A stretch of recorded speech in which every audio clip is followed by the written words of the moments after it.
और इससे 2025 में और 2024 में दोनों में एक एक क्वेश्चन आया है। अ डैज़लिंग व्हाइट फ्लेम, सीधा सीधा एनसीईआरटी से उठाई हुई लाइन है, देखो, डैज़लिंग व्हाइट फ्लेम। चलो इसकी ना कहानी थोड़ी लंबी है, 2-4 रिएक्शंस आती हैं कई बार, समझ लेते हैं। ये 3-4 रिएक्शंस हैं, 3 रिएक्शंस हैं, ध्यान में रखो, कभी भी कैल्शियम ऑक्साइड से रिलेटेड पूछी जा सकती हैं। O2 भी फॉर्म होता है, PbO भी फॉर्म होता है, लेकिन ब्राउन फ्यूम्स मिलती हैं NO2 की। क्या लगता है सारी रात केमिस्ट्री को रटते रहे और सुबह एग्जाम में जाके केमिस्ट्री भूल गए? केमिस्ट्री की गलती नहीं है, तुम्हें केमिस्ट्री पढ़ने का तरीका नहीं आता है। आज मैं लेकर आई हूं केमिकल रिएक्शंस और इक्वेशंस के 12 क्वेश्चंस, और मेरी बात सच में ये मानो तुम, ये 12 क्वेश्चंस में मैं तुम्हें पूरा चैप्टर कराऊंगी, लेकिन तुम्हें साथ साथ प्रैक्टिस भी करते रहना है। कैसे करनी है प्रैक्टिस? इन क्वेश्चंस के साथ एक टैप एंड टेस्ट भी दिया है मैंने, तो जैसे ही मैं एक क्वेश्चन कराऊंगी तुम वीडियो पॉज करके दूसरा क्वेश्चन खुद से प्रैक्टिस करना। कहाँ प्रैक्टिस करोगे? कमेंट्स में देखो जाकर, टैप एंड टेस्ट का लिंक दिया होगा, वहां से कॉपी करना, कोड मिलेगा, खुद जाकर क्वेश्चंस को प्रैक्टिस करना। केमिस्ट्री पढ़ने का अगर सही तरीका तुम्हें पता चल जाए ना, तो केमिस्ट्री से आसान कोई सब्जेक्ट नहीं लगेगा। सच में ये बात तुम गारंटी के साथ लिख लो मेरी। तो स्टार्ट करें। अब देखो तुम कैसे पढ़ते हो, उठाया चैप्टर, रीड करना शुरू कर दिया और फिर सवाल लगा लेंगे, ऐसे ही करते हो? नहीं, बिल्कुल नहीं करना है। पहले समझो कि भाई इस चैप्टर में से क्या क्या कितने कितने साल में कब कब आया है, कौन सा वो टॉपिक है जो ज्यादा ध्यान देने वाला है, कौन सा वो टॉपिक है जो कम ध्यान देने वाला है। उसके बाद क्वेश्चन, सवाल लगाओ। नवंबर आ गया है, अभी भी पढ़ते रहोगे, पेपर लगाओ, मॉक टेस्ट लगाओ, प्रैक्टिस करो, खुद को एनालाइज करो कि कहाँ पे गलती कर रहे हो।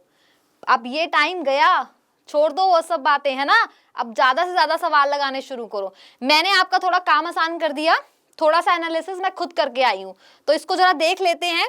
इस एनालिसिस में मैंने कुछ टॉपिक्स लिए हैं, इस चैप्टर में जितने मेजर टॉपिक्स थे वो सारे ले लिए हैं, और आपके 2025, 2024 और 2023 में कौन से टॉपिक से कौन सा सवाल आया है वो मैंने इसमें मेंशन किया है। देखते हैं, चलो। सबसे पहले है कैरेक्टरिस्टिक्स ऑफ केमिकल रिएक्शंस। सबसे पहला टॉपिक यही पढ़ते हो चैप्टर में, और इससे 2025 में और 2024 में दोनों में एक एक क्वेश्चन आया है, तो मतलब इंपॉर्टेंट तो है ये भी टॉपिक, है ना। फिर उसके बाद आता है बैलेंसिंग। बैलेंसिंग से 2023 में एक क्वेश्चन आया था, चांसेस हैं कि वो इस बार आपसे एक क्वेश्चन बैलेंसिंग का पूछ सकते हैं, तो बैलेंसिंग छोड़कर नहीं जानी है। देखो बैलेंसिंग तो वैसे भी बोर्ड के लिए नहीं पढ़नी है, तो केमिस्ट्री की तो जानी है बैलेंसिंग, वो तो करनी ही है बैलेंसिंग, है ना। उसके बाद है कॉम्बिनेशन रिएक्शन। कॉम्बिनेशन रिएक्शन से एक क्वेश्चन 2024 में आया है। कॉम्बिनेशन रिएक्शन में ध्यान दो, कैल्शियम ऑक्साइड वाली रिएक्शन पता है ना तुम्हें, जिसमें हम वाटर को मिक्स कर रहे होते हैं, भाई एनसीईआरटी की वो फेवरेट रिएक्शन है। उनको इस रिएक्शन से इतना ज्यादा प्यार है कि हर बार वो किसी ना किसी फॉर्म में उस रिएक्शन को दे देते हैं। तो calcium oxide, calcium hydroxide, calcium carbonate, ये 3-4 ऐसे कंपाउंड्स हैं, कहीं ना कहीं कभी ना कभी वो पूछ लेते हैं। अगर वो कॉम्बिनेशन में पूछना भूल गए तो वो डिकम्पोजिशन में आके पूछेंगे, और पिछले 3 साल से देखो डिकम्पोजिशन तो उनका फेवरेट हो गया है। 2025 में 2 सवाल डिकम्पोजिशन से पूछे हुए हैं, फिर 2024 में एक, 2023 में एक, मतलब डिकम्पोजिशन के वो जो 3 टाइप्स है ना, थर्मल, इलेक्ट्रोलिटिक, फोटोलिटिक, बिल्कुल नहीं छोड़ के जाना है। सबके 2-2 एग्जाम्पल प्रिपेयर करने हैं, और जितने भी रिएक्शंस गिवन हैं सबकी ऑब्जर्वेशंस प्रिपेयर करके जाना। डिस्प्लेसमेंट रिएक्शन से 2023 में क्वेश्चन आया था, चांसेस हैं कि 2026 में वो क्वेश्चन पूछ सकते हैं। डिस्प्लेसमेंट रिएक्शन में रिएक्टिविटी सीरीज अगर आती है तो डिस्प्लेसमेंट रिएक्शन आती है आपको। उसके बाद डबल डिस्प्लेसमेंट रिएक्शंस में 2025 में आया है, इस बार भी आ सकता है, you never know. Redox reaction, मुझे पता है सबको मुश्किल लगती है रिडॉक्स रिएक्शन, लेकिन मेरे साथ आज एक क्वेश्चन सॉल्व करना रिडॉक्स का। उसके बाद मैंने बताया है टैप एंड टेस्ट साथ साथ चलेगा, उसमें भी जाकर सॉल्व करना 2 क्वेश्चन रिडॉक्स के। रिडॉक्स आज अभी इस वीडियो के बाद तुम्हारा क्लियर हो जाएगा, फिर सीधा बोर्ड में लगाना सवाल, हाँ ऐसा नहीं करना है। और भी बहुत से क्वेश्चंस हैं, प्रैक्टिस प्रैक्टिस प्रैक्टिस करनी है अब तुम्हें, है ना, खुद को एनालाइज करना है उस प्रैक्टिस के बाद। चलो स्टार्ट करें पहले क्वेश्चन के साथ। तो पहला क्वेश्चन मैंने लिया है फिजिकल और केमिकल चेंजेस से रिगार्डिंग। भाई केमिकल रिएक्शंस पढ़ते हो, फिजिकल और केमिकल चेंजेस का अगर डिफरेंस नहीं कर पा रहे हो तो ये चैप्टर कैसे स्टार्ट करोगे। तो तो आइए क्वेश्चन को देखते हैं। Classify the following changes into the type of process that is required to separate them. तो पहला है sodium metal is separated from sodium chloride. अब सोडियम क्लोराइड एक कंपाउंड है, अगर आप कंपाउंड से सोडियम मेटल एक्सट्रैक्ट करोगे, निकालोगे, तो ये एक केमिकल प्रोसेस होने वाला है ना। तो इसके आगे हम लिख देते हैं C, it is a chemical process. Iron filings are separated from sand by using a magnet. तो बेटा आयरन फिलिंग्स और सैंड मिक्सचर बनाते हैं, ये एक फिजिकल प्रोसेस है। Sugar crystals are separated from sugar syrup by crystallisation. Crystallisation physical process है। और fine crystals of silver chloride are separated from suspension of the crystals. आप प्रेसिपिटेट को अलग कर रहे हो, तो ये भी एक फिजिकल प्रोसेस है। Than copper is produced when zinc metal. अब आपकी जिंक की रिएक्शन हो रही है कॉपर सल्फेट के साथ, तो ये एक केमिकल प्रोसेस है सी। तो मतलब केमिकल प्रोसेस है हमारे ए एंड ई। क्या ऑप्शंस गिवन है हमें? ऑप्शंस गिवन है हमें A, B, C and D. तो सही आंसर हो जाएगा हमारा option number C. Physical process B C D, chemical process A and E. तो बेस बन गया, फिजिकल और केमिकल में डिफरेंस कर पा रहे हो। अब केमिकल चेंज में ही केमिकल रिएक्शंस को पढ़ेंगे हम, ठीक है। तो केमिकल रिएक्शन की कुछ कैरेक्टरिस्टिक्स होती हैं कि केमिकल रिएक्शन को कैसे पहचाने। मैम मैं लैब में केमिकल रिएक्शन कर रहा हूँ या फिजिकल चेंज कोई परफॉर्म हुआ है, कैसे पहचानोगे? केमिकल रिएक्शन के होते हैं कुछ कैरेक्टरिस्टिक्स। एक क्वेश्चन से समझते हैं। When a magnesium ribbon is burnt in air, a dazzling white flame। सीधा सीधा एनसीईआरटी से उठाई हुई लाइन है, देखो dazzling white flame। एनसीईआरटी ने ये ऑब्जर्वेशन क्लियरली मेंशन की है। इवन इसी से रिलेटेड एक और क्वेश्चन बहुत पूछा जाता है कि भाई मैग्नीशियम रिबन को सैंड पेपर से क्यों रब किया जाता है, तो वो भी आपको पता ही होगा। उसके ऊपर एक ऑलरेडी मैग्नीशियम ऑक्साइड की लेयर रहती है, इसीलिए उसको सैंड पेपर से रब करते हैं। दूसरा सवाल क्या बनता है कि इसकी ऑब्जर्वेशंस बता दो। तो ऑब्जर्वेशंस तो यहाँ पे क्वेश्चन में गिवन है। Dazzling white flame is produced with white ash of compound A. और जब ये रिएक्शन पूरी होती है तो किसी कंपाउंड ए की व्हाइट ऐश फॉर्म होती है। आपको बताना है वो कंपाउंड ए क्या है। ये भी इंपॉर्टेंट है, रिपीटेड है, बहुत बार सीबीएसई ने इस क्वेश्चन को पूछा है। तो देख लेते हैं इसका आंसर क्या होगा। चलो इस रिएक्शन को देखते हैं कैसे होती है। मैग्नीशियम, पहले मैंने आपको बता दिया है, मैग्नीशियम रिबन को पहले आपको सैंड पेपर से रब करना है।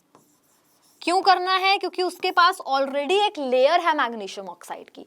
उसके बाद आप इसका कंबशन करोगे, तो कंबशन में तो ऑक्सीजन इज वेरी इंपॉर्टेंट, और प्रोडक्ट क्या बनेगा? MgO। ये जो आपका MgO फॉर्म होता है, इसी को हम व्हाइट ऐश बोलते हैं। इट इज व्हाइट पाउडर, और यही हमारा कंपाउंड ए है। यहाँ पर ये रिएक्शन जब होती है तो मैग्नीशियम व्हाइट डैजलिंग फ्लेम्स देता है, इसीलिए मैग्नीशियम को फायर क्रैकर्स में भी यूज किया जाता है।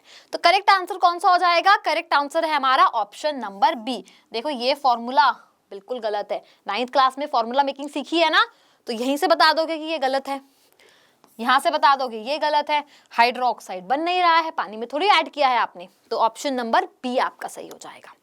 Next question, AgNO3 plus copper आपस में रिएक्ट कर रहे हैं टू गो कॉपर नाइट्रेट और Ag। ये एक बैलेंस्ड केमिकल इक्वेशन है जिसमें आपको W, X, Y और Z इंटीजर्स बताए गए हैं। आपको बताना है कि इनकी वैल्यूज क्या होने वाली हैं। ए ऑप्शन, B, C और D। अब इसको करने के लिए आपको बैलेंसिंग आनी चाहिए, तो रिएक्शन को बैलेंस कर लेते हैं। चलो देखते हैं कैसे बैलेंस करते हैं। AgNO3 plus copper gives CuNO3 whole twice plus Ag।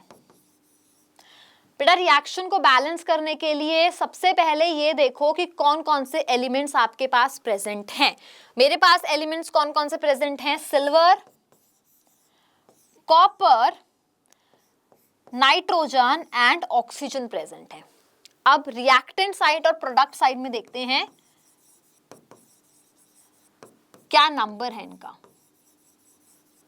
देखो रिएक्टेंट साइड में सिल्वर का एक एटम प्रेजेंट है, प्रोडक्ट साइड में भी सिल्वर का एक एटम प्रेजेंट है, सो 1 and 1। कॉपर का एक एटम रिएक्टेंट साइड पे है, एक ही एटम प्रोडक्ट साइड पे है, अगेन 1 and 1। नाइट्रोजन का 1 एटम, नाइट्रोजन के 2 एटम्स हैं वहां पर, और रिएक्टेंट साइड में ऑक्सीजन के 3 एटम्स हैं, प्रोडक्ट साइड में ऑक्सीजन के 6 एटम्स हैं। तो क्लियरली वी नो कि अगर हम इस साइड में 2 से मल्टीप्लाई कर देंगे तो हमारे ये दोनों बैलेंस हो जाएंगे। So I am putting a 2 here. जब आप यहाँ पर 2 से मल्टीप्लाई करोगे तो आप सिल्वर का नंबर भी चेंज हो जाएगा। अब आपको सिल्वर भी यहाँ पर 2 करना है और आपकी ये रिएक्शन हो गई है बैलेंस्ड। तो W है आपका 2, X है आपका 1, Y है आपका 1 और Z है आपका 2। मजा आया बैलेंसिंग करके? समझ में आई बैलेंसिंग बढ़िया से? ऐसा एक सेम क्वेश्चन मैंने टैप एंड टेस्ट में डाला है। वीडियो को पॉज करो, टैप एंड टेस्ट खोलो, क्वेश्चन करो, देखो समझ में आई है बैलेंसिंग कि नहीं आई है। आ गई है तो फिर नेक्स्ट क्वेश्चन देखो। हो गया? कर लिया प्रैक्टिस? चलो नेक्स्ट क्वेश्चन देखते हैं। इसका आंसर है option number C. Next question है, what do the following symbols represent in a chemical reaction? S, L, G, A, Q, downward arrow, upward arrow, delta. सारी के सारे सिंबल्स एक ही क्वेश्चन में आ गए। ऑप्शंस हमें 4 ऑप्शंस गिवन है। 1 by 1 समझते हैं क्या आंसर होने वाला है। ठीक है, देखो S का मतलब यहाँ पे होता है सॉलिड। यहाँ पे दिया है सॉल्यूशन, रॉन्ग आंसर। यहाँ पे दिया है सॉलिड, सही हो सकता है। यहाँ पे भी दिया है सॉलिड, यहाँ पे दिया है सॉल्यूशन, ये ऑप्शन भी हमारा रॉन्ग हो गया। सेकंड देखो L, लिक्विड, लिक्विड, ये भी लिक्विड, लिक्विड, लिक्विड, लिक्विड। लेकिन हमारे A एंड D तो पहले ही गलत हो चुके हैं, तो हमें सिर्फ B और C में ही चेक करना है। फिर G का मतलब होना चाहिए गैस और गैस, देखो ग्राम तो नहीं होगा ना। फिर उसके बाद है आपका डाउनवर्ड एरो, रिप्रेजेंट करता है प्रेसिपिटेट को। यहाँ पे एस्केपिंग गैस लिखा है विच इज रॉन्ग, यहाँ पे प्रेसिपिटेट लिखा है which is correct. AQ, AQ बताता है आपको एक एक्वस सॉल्यूशन के बारे में, तो ये तो हमारा गलत हो गया है। एस्केपिंग गैस एक्वस यहाँ पे लिखा है, करेक्ट। डाउनवर्ड एरो प्रेसिपिटेट बताता है, लेकिन अपवर्ड एरो बताता है एस्केपिंग गैस, और डेल्टा आपको शो करता है हीटिंग। सो करेक्ट आंसर हो जाएगा आपका ऑप्शन नंबर सी। एनसीईआरटी में एक लाइन बहुत क्लियरली मेंशन्ड है, whenever required mention the physical state. अगर आप कोई ऐसी रिएक्शन लिखने जा रहे हो जहां पे फिजिकल स्टेट के बिना आंसर नहीं आएगा, जैसे कि आपने कोई ऐसी रिएक्शन लिखी जिसमें आपको प्रेसिपिटेट का फॉर्मेशन दिखाना है, तो वहां पे ये सिंबल्स बहुत जरूरी हैं, है ना। आपने कोई ऐसी रिएक्शन लिखी है जहां पे आप दिखा रहे हो कि थर्मल डिकम्पोजिशन हो रहा है, तो एरो के ऊपर हीट लिखना या एरो के ऊपर डेल्टा बनाना बहुत जरूरी हो जाता है। ठीक है, तो इन पॉइंट्स को ध्यान रखना है कि कहाँ पे इनका बहुत ज्यादा इंपॉर्टेंस है, कहाँ पे आप बिल्कुल भी नहीं सोच सकते हो कि मुझे नहीं लिखना है। नहीं, प्रेसिपिटेट बता रहे हो तो कैसे बताओगे येलो प्रेसिपिटेट बना है, व्हाइट प्रेसिपिटेट है, ये सॉलिड है कि एक्वस है, उसके लिए ये फिजिकल स्टेट्स आपको लगानी पड़ेगी। एक रिएक्शन दी है, देखो टैप एंड टेस्ट में लगा के देखो, आपसे लग पा रहे हैं क्या? उसमें लग पा रहे हो तो बहुत बढ़िया। अगला क्वेश्चन देखते हैं। अगला क्वेश्चन है हमारा, क्विक लाइम इज, बहुत ही फेवरेट है सीबीएसई वालों का क्विक लाइम। क्विक लाइम क्या होता है? CaCl2, CaCO3, CaOH whole twice या फिर CaO। चलो इसकी ना कहानी थोड़ी लंबी है, 2-4 रिएक्शंस आती हैं कई बार, समझ लेते हैं। बेटा क्विक लाइम होता है आपका CaO, calcium oxide. Calcium oxide में जब आप वाटर को ऐड करते हो तो फॉर्म होता है calcium hydro oxide, slaked lime भी बोला जाता है इसे। साथ में निकलती है बहुत सारी हीट, तो ये आपकी होती है एक एक्सोथर्मिक रिएक्शन। एक पॉइंट जो आपको ध्यान में रखना है कि ये रिएक्शन को यूज किया जाता है व्हाइट वॉशिंग के लिए। आपका ये जो स्लेक्ड लाइम फॉर्म हुआ है इसे वॉल्स पर लगाया जाता है, फिर 2-3 दिन तक ये वॉल्स पे ऊपर रहते हुए रिएक्ट करता है कार्बन डाइऑक्साइड के साथ और फॉर्म करता है कैल्शियम कार्बोनेट। यही कैल्शियम कार्बोनेट रिस्पॉन्सिबल होता है for giving shiny finish to the walls. आपकी वॉल्स में जो शाइनी फिनिश आती है वो इस कैल्शियम कार्बोनेट की वजह से आती है। ओके, ये रिएक्शन होगी। दोनों रिएक्शंस पूछी जाती हैं अगर व्हाइट वॉशिंग पूछी जाती है तो। ठीक है, एक और कैल्शियम ऑक्साइड वाली रिएक्शन होती है जो डिकम्पोजिशन में आती है, जिसमें आप कैल्शियम कार्बोनेट को हीट करते हो तो calcium oxide and CO2 gas form होते हैं। ये 3-4 रिएक्शंस हैं, 3 रिएक्शंस हैं, ध्यान में रखो, कभी भी कैल्शियम ऑक्साइड से रिलेटेड पूछी जा सकती हैं। तो करेक्ट आंसर हो जाता है हमारा ऑप्शन नंबर डी। चलो एक और क्वेश्चन करते हैं। Question is when lead nitrate is heated strongly it breaks down to form simpler substances. The brown fumes in the products of this reaction are due to the formation of. तो आपको 4 options दिए हैं। Options हैं NO, O2, NO2, PBO। बहुत ही important reaction है decomposition reactions की। इसकी एक एक्टिविटी भी आपको एनसीईआरटी में दी हुई है। एक्टिविटी के बेसिस पे ही ये क्वेश्चन पूछा गया है। चलो इसको समझने के लिए इसके रिएक्शन को लिखते हैं। तो lead nitrate is PbNO3 whole twice. अगर हम इसे हीट करते हैं तो आपको प्रोडक्ट्स में मिलता है PbO plus NO2 gas and oxygen gas. अब इस रिएक्शन की ना बैलेंसिंग के ऊपर भी बहुत से क्वेश्चंस पूछे हैं एनसीईआरटी में, तो इसकी बैलेंसिंग आप खुद से करेंगे और मुझे बताएंगे क्या आंसर आता है। मैं आपको ये बताती हूँ इस रिएक्शन में ऑब्जर्वेशंस क्या क्या हैं। तो सबसे पहले ये तो जो कलरलेस लेड नाइट्रेट है ये कन्वर्ट होता है येलो लेड ऑक्साइड में, साथ में बनती है ब्राउन फ्यूम्स। देखो यहाँ पे 2 गैसेस हैं, इसमें ब्राउन फ्यूम्स बनती हैं NO2 की and oxygen gas is also released. हमारा करेक्ट ऑप्शन यहाँ पे कौन सा हो जाएगा? Option number C, NO2 gas. PbO, O2, NO तो बनता ही नहीं है, O2 भी फॉर्म होता है, PbO भी फॉर्म होता है, लेकिन ब्राउन फ्यूम्स मिलती हैं NO2 की। अब अगर आप ऐसे क्वेश्चंस को घर में सॉल्व कर रहे हो और आप कहीं पर कंफ्यूज हो जाते हो या फिर आप कोई ऐसा क्वेश्चन कर रहे हो जिसमें बहुत सारे स्टेप्स हैं, जैसे इस रिएक्शन में आपको बैलेंसिंग का भी पता होना चाहिए, आपको फिजिकल स्टेट्स भी पता होनी चाहिए, आपको इसमें कलर चेंज भी पता होना चाहिए, तो आप एक छोटा सा फीचर यहाँ पे यूज कर सकते हो which is help me solve it. जहाँ पे कभी भी आपको लगे कि आपसे ये क्वेश्चन नहीं हो पा रहा है, इसमें 3-4 चीजें पूछ ली हैं, आप उसे अपलोड कीजिए and extra marks will help you solve it. Try कर सकते हो आप खुद से and tell me how you liked it. Okay? चलो, very good. Next question पे चलते हैं अभी हम। During the electrolysis of acidulated water, पहले यहीं पे समझ लो, मैम सिंपल वाटर क्यों नहीं ले रहे हैं, ये एसिडुलेटेड वाटर क्यों ले रहे हैं? तो एसिडुलेटेड वाटर क्यों लिया गया है?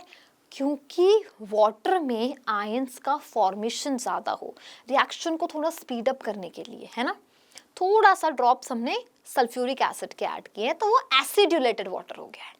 वाटर ही है, थोड़े से ड्रॉप्स उसमें सल्फ्यूरिक एसिड के डाल दिए। The gas that is formed at anode is hydrogen, oxygen, nitrogen, chlorine. Cathode anode तो पता होना चाहिए। अगर आपको ये लग रहा है मैम हमारी बुक में ये गिवन नहीं है कि कैथोड एनोड क्या होता है, तो हमें समझने की जरूरत नहीं है। तो मैं बता दूं, जहाँ पे ये एक्टिविटी आपकी गिवन है, पढ़ा तो नहीं होगा, पढ़ते तो पता रहता कि वहाँ पे इलेक्ट्रोड वर्ड्स लिखा हुआ है। बहुत से ऐसे वर्ड्स हैं जो एनसीईआरटी में मेंशन्ड हैं, आपको समझने पड़ेंगे तभी रिएक्शन समझ में आएगी। तो सर देखो क्या होता है, कैथोड वो इलेक्ट्रोड होता है जो बैटरी की नेगेटिव टर्मिनल से ज्वाइंट होता है, मतलब ये नेगेटिवली चार्ज्ड टर्मिनल होता है। और एनोड आपकी बैटरी की पॉजिटिव टर्मिनल से ज्वाइंट होता है, तो ये पॉजिटिवली चार्ज्ड होता है। ठीक है। अब अगर कोई खुद से नेगेटिवली चार्ज्ड है तो उसके पास पॉजिटिव आयंस आएंगे। अगर आपका H2O की बात करूं मैं, तो H2O में H पॉजिटिव बनेगा एंड OH नेगेटिव बनेगा। अब H पॉजिटिव है तो कहाँ जाएगा? कैथोड पे जाएगा। अगर OH नेगेटिव है तो कहाँ जाएगा? एनोड पे जाएगा। और सवाल में पूछा भी है कि एनोड पर कौन सी गैस बनेगी, तो एनोड पर बनेगी आपकी ऑक्सीजन गैस। इसी से रिलेटेड एक और क्वेश्चन पूछा जाता है कि भाई ये जो गैसेस बनती है ना, इसमें से एक गैस का वॉल्यूम डबल है दूसरी गैस से। पहले तो बताओ वो गैस कौन सी है, दूसरा बताओ कि क्यों वो डबल है। आंसर लिखना कमेंट बॉक्स में, ऐसा क्यों होता है, लिखोगे? Okay, next, when an iron nail is dipped in the aqueous solution of copper sulfate, the color of the solution turns green. आपने कॉपर सल्फेट का सॉल्यूशन लिया है which is already blue in colour, उसमें आपने dip कर दिया है किसको? आयरन नेल को, तो कलर ग्रीन हो गया। The green colour is due to, reaction लिखे, चलो रिएक्शन लिख के देखते हैं। Copper sulphate which is blue in colour, आपने उसमें ऐड किए हैं iron nails grey in colour, है ना। अब आपकी आयरन कॉपर से ज्यादा रिएक्टिव है, रिएक्टिविटी सीरीज को याद करो तो पता चलेगा iron is more reactive than copper. तो iron will take the position of copper, displace करेगा कॉपर को कॉपर सल्फेट से to form FeSO4 and copper will come out. ये जो FeSO4 फॉर्म हुआ है इसी का कलर ग्रीन होता है, ग्रीन, पेल ग्रीन। और कॉपर रेडिश ब्राउन डिपॉजिट की फॉर्म में आपको दिखाई देता है। तो क्या लगता है क्या सही आंसर होगा? इसका सही आंसर हो जाएगा displacement of Cu2 positive ion. Cu2 positive ions को किसने डिस्प्लेस किया है? Fe2 पॉजिटिव आयंस ने डिस्प्लेस किया है। आयनिक फॉर्म में अगर लिखा हुआ आए तो कंफ्यूज नहीं होना है, अपने कॉन्सेप्ट आपने करा हुआ है, आपका कॉन्सेप्ट स्ट्रांग है, भर के प्रैक्टिस की हुई है, तो इसको देख के प्रॉब्लम नहीं होगी आपको। चलो, identify the correct observation for double displacement reaction. Double displacement reactions जिसमें एक्सचेंज ऑफ आयंस होता है, दो टाइप की होती है, न्यूट्रलाइजेशन एंड प्रेसिपिटेशन। अब यहाँ पे क्या गिवन है? यहाँ पे गिवन है the reactants are barium chloride BaCl2 and sodium sulphate Na2SO4। पहली लाइन ठीक है, पॉसिबिलिटी है कि डबल डिस्प्लेसमेंट हो सकता है। दूसरा पॉइंट पढ़ते हैं, a white precipitate is formed, barium sulphate white precipitate होता है। अब the white precipitate is barium sulphate, बिल्कुल सही, बेरियम सल्फेट है। A yellow precipitate is form, नहीं, येलो प्रेसिपिटेट तो नहीं फॉर्म होता है। ऑप्शंस दिए हमें PCD। एक बार रिएक्शन लिख के देखें। देखो मैं हर क्वेश्चन के बाद रिएक्शन लिख रही हूं क्योंकि चैप्टर का नाम ही केमिकल रिएक्शंस एंड इक्वेशंस हैं, तो आपको भी रिएक्शंस को लिखना आना चाहिए। ज्यादातर सवाल आपके एक रिएक्शन लिखने से सॉल्व हो जाएंगे। मैं भी एक रिएक्शन लिख के देख रही हूं, आप भी ऐसा सेम क्वेश्चन प्रैक्टिस कर सकते हो।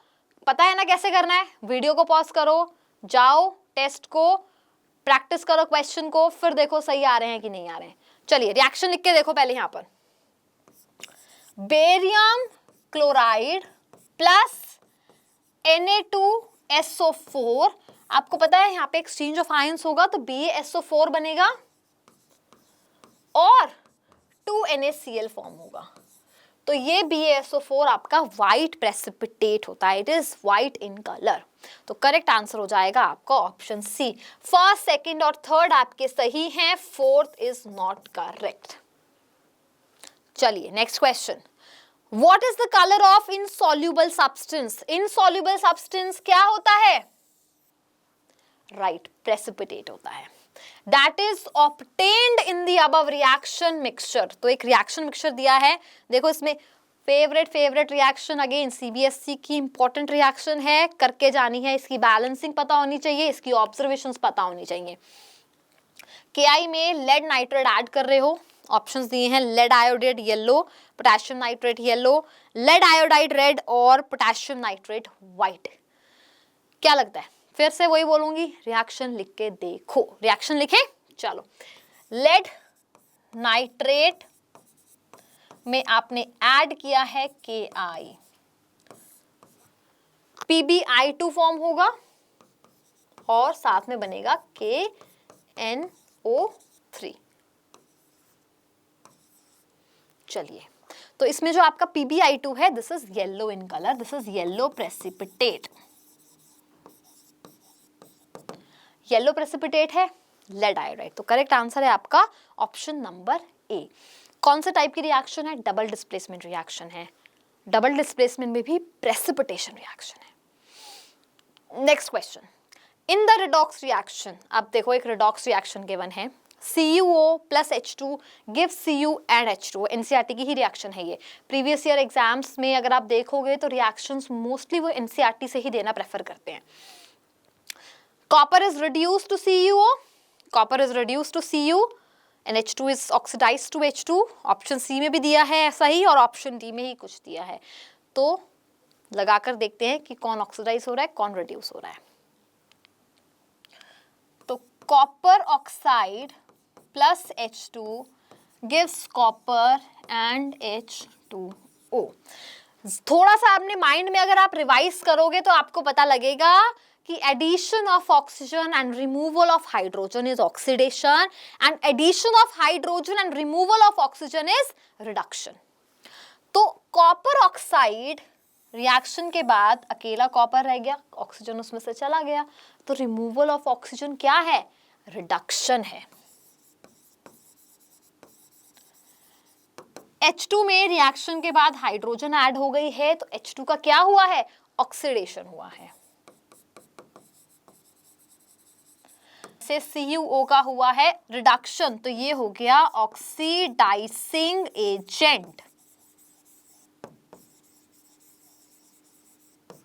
H2 का हुआ है ऑक्सीडेशन, जिसका भी होता है ऑक्सीडेशन वो होता है रिड्यूसिंग एजेंट। तो करेक्ट आंसर हो जाएगा आपका option number B. CuO is reduced and reduced to Cu and H2 is oxidized to H2O। दो क्वेश्चंस दिए हैं रिडॉक्स रिएक्शंस के। अभी के अभी वीडियो पॉज करो। अगर तुम चाहते हो कि तुम्हें रिडॉक्स रिएक्शंस अभी जितना भी समझा है परमानेंटली माइंड में फिक्स हो जाए, वो दो क्वेश्चंस प्रैक्टिस कर लो, फिर देखना रिडॉक्स रिएक्शंस में कभी प्रॉब्लम फेस नहीं करोगे। Next question, rancidity can be prevented by. तो पहले समझ लो रेंसिडिटी क्या होती है। ऑक्सीडेशन ऑयल्स एंड फैट्स का भी होता है। आपके फूड आइटम्स में जो ऑयल है, फैट है, वो ऑक्सीजन के साथ रिएक्ट करते हैं और हमारे फूड को खराब कर देते हैं। इसी प्रोसेस को रेंसिडिटी बोलते हैं। इसको आप कैसे प्रिवेंट कर सकते हो? By adding antioxidants, packaging oily food in nitrogen gas, both A and B, none of these. आप रेंसिडिटी को प्रिवेंट करने के लिए फूड आइटम्स में एंटीऑक्सीडेंट्स ऐड कर सकते हो, या फिर आप उन्हें एयर टाइट कंटेनर्स में रख सकते हो, या आपने देखा होगा मार्केट में जितने भी चिप्स होते हैं उनके पैकेट्स में एक एयर फिल्ड होती है। That is not normal air, that is nitrogen gas, ताकि ऑक्सीजन गैस उसमें एंटर ना कर सके, और नाइट्रोजन आपकी नॉन रिएक्टिव गैस भी होती है। तो करेक्ट आंसर हो जाएगा option number C, adding antioxidants, packaging in nitrogen gas. मजा आया? बिल्कुल, बहुत जल्दी हमने पूरा का पूरा चैप्टर रिवाइज कर लिया। साथ साथ अगर आपने मेरे क्वेश्चंस प्रैक्टिस किए हैं तो ये चैप्टर हमारा पूरा रिवाइज हो गया है बोर्ड एग्जामिनेशंस के लिए। फिर भी बहुत से ऐसे बच्चे हैं जिन्होंने अभी भी टैप एंड टेस्ट को नहीं किया है। किसका वेट कर रहे हो? करो भाई, तुम्हारे ही लिए दिया है वो टेस्ट। जल्दी से उसे प्रैक्टिस करो। कोई प्रॉब्लम फेस करते हो, किसी क्वेश्चन में आंसर लगा पा रहे हो तो बताओ कमेंट्स में लिख के कि मैम आ गया आंसर, सही है मैम, रिडॉक्स रिएक्शन समझ में आ गया। ठीक है, और ऐसी वीडियोस को देखने के लिए जिसमें हम और चैप्टर्स के क्वेश्चंस को सॉल्व कर रहे होंगे, इस वीडियो को लाइक करें और एक्स्ट्रा मार्क्स फाउंडेशन चैनल को सब्सक्राइब करो।